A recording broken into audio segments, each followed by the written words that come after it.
चाह रहे हैं आप? नहीं, मैं केवल इतना कहना चाह रहा हूं कि शहजाद संजय जी को भी लाइए, अजय जी को भी लाइए। शहजाद पूनावाला अपनी पार्टी के वकालत में इतने आगे बढ़ जाते हैं, इतने भाव विभोर हो जाते हैं कि कुछ भी अपने लोगों के खिलाफ भी बोल जाते हैं।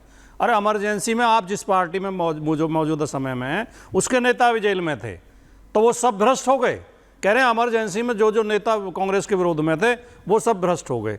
और आप इतने अनर्गल आरोप लगाते हो। समाजवादी पार्टी के किसी बड़े नेता के ऊपर कोई भ्रष्टाचार का आरोप नहीं रहा, ना माननीय मुलायम सिंह यादव जी के ऊपर रहा, ना वर्तमान में अखिलेश यादव जी हैं उनके ऊपर रहा।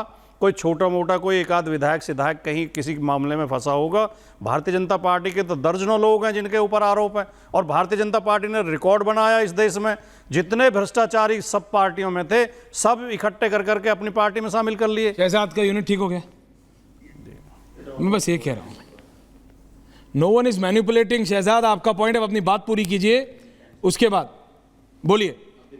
नहीं, मुझे अपनी बात देखिए, ऐसा है ऐश्वर्या, मैं तो आपके यूनिट पे बैठा हूं, ये तो मेरा कोई लिंक नहीं है कि आप मुझे दोष दे सकते हैं। अरे मैं किसी को दोष थोड़ी दे रहा हूं भाई, मेरी बातों को आपको कौन दोष दे रहा है? मैं कह रहा हूं लिंक अब डिजिटल लिंक खराब हो गया, तो इसमें आपको क्या, मेरा क्या? जिस प्रकार से मैं अपनी बात पूरी कर लूं। हाँ करिए। भाटी जी, आपने शायद सुना नहीं, मैंने कहा समाजवादी पृष्ठभूमि के जो नेता इमरजेंसी की लड़ाई में शामिल थे, अडवाणी जी समाजवादी पृष्ठभूमि के नेता नहीं थे, भाजपा के नेता समाजवादी पृष्ठभूमि के नहीं थे, पर आपको वही सुनना है जो आपको सुनना है। नहीं, ऐसा नहीं कहा था आपने वैसे, पर चलो ठीक है, दलितों को ठगा गया वो नहीं दिखता। अरे सुन लीजिए भाई साहब, मेरी बात सुन लीजिए। इसीलिए आपको वाल्मीकि ट्राइबल कॉर्पोरेशन का स्कैम, जिसमें कि एक अफसर ने आत्महत्या की, मंत्री का नाम लिया है, उस पर एक शब्द नहीं बोलते। 65 दलितों की हत्या तमिलनाडु में, उस पर एक शब्द आप नहीं बोलते। और कांग्रेस ने इमरजेंसी को गलती नहीं माना है। आज भी कांग्रेस पार्टी ने विरोध किया है संविधान हत्या दिवस का। जयराम रमेश का ट्वीट है, और स्वयं अजय वर्मा जो इस पैनल पे बैठे हैं, उन्होंने बोला वक्त की जरूरत थी इमरजेंसी, पिछले शो में बोला था। इसीलिए आज राजकुमार भाटी जी बिना मैनिपुलेट करे बताएं कि क्या कांग्रेस के स्टैंड के साथ आप हैं या खिलाफ है? ये संविधान हत्या दिवस नाम देना भारतीय जनता पार्टी के मानसिक दिवालियापन का प्रतीक है। अगर भारतीय जनता पार्टी को मनाना तो संविधान रक्षा दिवस भी मना सकती थी। संविधान हत्या दिवस कितना खराब नाम दिया है। भारत का हर नागरिक अपने आप को अपमानित महसूस कर रहा है। संविधान हत्या दिवस, इतनी समझ है बस भारतीय जनता पार्टी के नेताओं में। कोई अच्छा नाम दे देते इस दिवस को, अगर दिवस ही मनाना है तो। लोकतंत्र रक्षा दिवस, संविधान रक्षा दिवस, मानव अधिकार रक्षा दिवस, जनाधिकार रक्षा दिवस, आपके पास अच्छे नामों की कमी पड़ गई। अजय वर्मा जी, आपको पता है? नहीं, मैं आ रहा हूं शहजाद, आ रहा हूं, एक सेकंड। अजय वर्मा जी बोले नहीं अभी तक, कांग्रेस बोले नहीं है, फिर मैं आ रहा हूं। Shahzad coming back to you. क्या हो भाई शहजाद का ऑडियो क्या हो गया? बोलिए अजय जी। थोड़ी देर पहले शहजाद को भी रखिए होने, किताब लेके बात। अब आपका ऑडियो कहाँ गया अजय जी? आज मौसम तो ठीक है, मौसम तो ठीक है, ऑडियो कहाँ लगा रखा है आपने? गाने तो नहीं सुन रहे? हाँ। क्या हुआ अजय जी? मेरी आवाज नहीं आ रही क्या? नहीं, अब आ रही है, बोलिए सर। थोड़ी देर पहले एक के बाँचने बैठ गए थे, झूठ की किताब की किताब थी ना, ऑडियो ठीक करने की कोशिश कीजिए। एक किताब है झूठ की किताब। 35,000 करोड़ का माइनिंग घोटाला कर्नाटक में नहीं दिखता। येदुरप्पा साहब का घोटाला जिसकी वजह से मुख्यमंत्री पद से हटाए, इन्हें वो नहीं दिखता। इन्हें मामा शिवराज का घोटाला, व्यापम घोटाला नहीं दिखता। इन्हें मोरवी के 100 से ज्यादा लोग जिनकी मौत हो गई, उस आदमी को जिसे अनुभव नहीं था ठेका देने में, क्योंकि खास था वो गृह मंत्री और प्रधानमंत्री का, इन्हें वो नहीं दिखता। इन्हें उत्तर प्रदेश के 121 से ज्यादा लोग मर गए बाबा की भगदड़ में, मुख्यमंत्री फेलियर है, वो नहीं दिखता।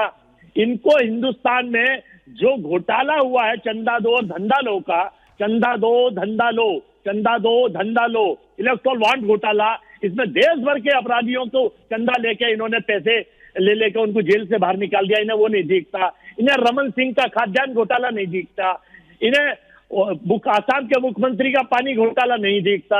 इन्हें शुभेंदु अधिकारी का जो घोटाला है वो नहीं दिखता। और 75,000 करोड़ के घोटाले के अजीत पवार साहब को इन्होंने अपने यहाँ ले लिया, इन्हें वो घोटाला नहीं दिखता। रहा सवाल किसी चीज का, मैं फिर कह रहा हूं, हेलो, मेरी आवाज आ रही है? बिल्कुल आ रही है, बाबुलंद आ रही है, लेकिन अभी भी कहना है everyone on air right now please.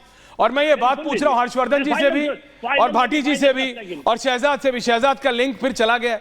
Shahzad, final 10 second. I cannot see Shahzad, मैं आपको 10 नहीं 30 सेकंड दे रहा हूं। आप मुझे बताइए, मेरे को लगता है हर्षवर्धन जी, जितना नुकसानदायक इमरजेंसी थी और आज सरकार उसके खिलाफ कर रही है, ठीक है, लेकिन सरकार को यह भी देखना होगा कि उत्तर प्रदेश में भारत का भविष्य संवारने के लिए 6 लाख से ज्यादा टीचर्स हैं, लेकिन जब डिजिटल एनरोलमेंट होता है या अटेंडेंस होती है तो कुछ 6,000 या कई किसी दिन तो सिर्फ 800 900 हजार अटेंडेंस होता है।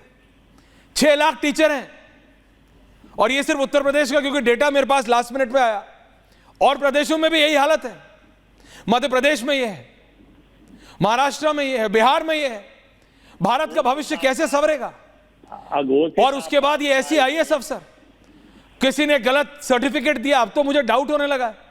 हम अगर कोई हर्षवर्धन जी किसी आईएएस अफसर से मिलते हैं तो वी फील प्राउड कि भैया बहुत समझदार व्यक्ति होगा, नहीं हर्षवर्धन जी? कई बार जाते हैं, अच्छा आप कौन से बैच के हैं, अच्छा आपकी ऑल इंडिया रैंकिंग कौन सी है, पूछते हैं ना सर। अच्छा कौन से सब्जेक्ट थे, कम से कम मैं पूछता हूं सर कि भाई कौन सा सब्जेक्ट था, क्या था, कहां से किया, कैसे हुआ। सर अब इसके बाद तो मेरे को शक होने लगा।